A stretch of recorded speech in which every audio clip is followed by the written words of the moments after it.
Assalamu alaikum, dear students. Class 7th, subject science, topic acids. Date है आज का 16 मई 2020.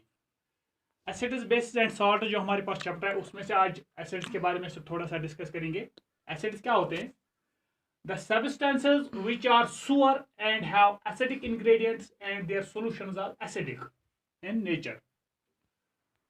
एक्चुअली एसिड जो है, एसिड एक लैटिन वर्ड से लिया है एसियर. एसियर का मतलब है सुअर. तो जनरली हम कहते हैं कि एसिडस जो भी सब्सटेंस टेस्ट में खट्टा होता है, सुअर होता है, वो एसिडिक इन नेचर होता है, यानी उसमें एसिड होता है. जैसे मैं आपको एग्जांपल दूंगा, लीमोन हम लेते हैं, हम नींबू जब चूसते हैं हमें वो खट्टा लगता है, तो उसमें एक एसिड है साइट्रिक एसिड. तो टोमेटो में कर्ड हम लेते हैं या मिल्क है, उसमें एक एसिड है lactic acid. Tomato oxalic acid है, इसमें पल्सेस है हमारे पास, उनमें अमाइनो एसिड्स होते हैं. तो असल में क्या है, इसके एसिड जो हैं ये जनरली सुअर इन टेस्ट होते हैं, यानी खट्टे होते हैं. तो एसिड्स हमारे पास दो किस्म के हैं.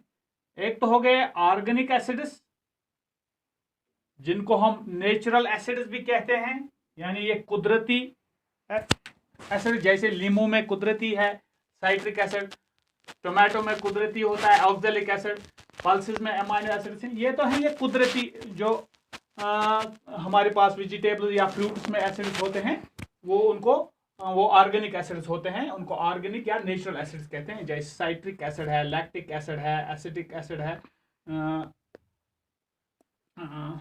सिट्रिक एसिड है, लैक्टिक एसिड, ऑक्सैलिक एसिड वगैरह हैं. ये सारे हैं और ऑर्गेनिक एसिड या नेचुरल. दूसरा किस्म है इनऑर्गेनिक एसिड्स. उनको मिनरल एसिड्स भी कहते हैं और दे आर सिंथेसाइज्ड एसिड्स. ये लेबोरेटरी में सिंथेसाइज किए जाते हैं. जैसे हमारे पास है hydrochloric acid, sulphuric acid, nitric acid. ये क्या है? दीज आर सिंथेसाइज्ड और मिनरल एसिड्स, और इनको इनऑर्गेनिक एसिड्स भी कहते हैं. तो एसिड्स की अगर हम प्रॉपर्टीज की बात करें, sour in taste, soluble in water, water में सॉल्युबल होते हैं, टेस्ट में खट्टे होते हैं, वाटर में सॉल्युबल होते हैं. कंडक्ट इलेक्ट्रिसिटी, तो इनमें इलेक्ट्रिसिटी, एसिडिक सॉल्यूशन जो होती है वो इलेक्ट्रिसिटी कंडक्ट करती है, यानी उसमें से इलेक्ट्रिसिटी पास हो जाती है.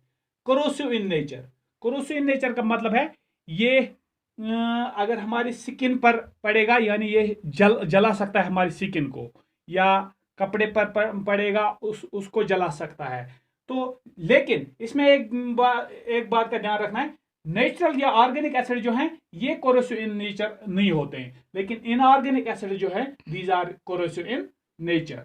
these are strong as well as corrosive in nature. ये जो ऑर्गेनिक एसिड्स होते हैं, नेचुरल एसिड्स, ये थोड़े से वीक होते हैं, वीक एसिड्स, और ये ज्यादा कोरोसिव नहीं होते हैं. जैसे हम खाते हैं ये तो कोरोसिव, अगर हम इनको हम टच नहीं कर सकते, इनऑर्गेनिक एसिड को नहीं खा सकते हैं. लेकिन ये जो नेचुरल एसिड्स ये हम आराम से खाते हैं, जुबान पर लेते हैं या अंदर लेते हैं, तो ये कोरोसिव नहीं होते, ये वाले कोरोसिव होते हैं.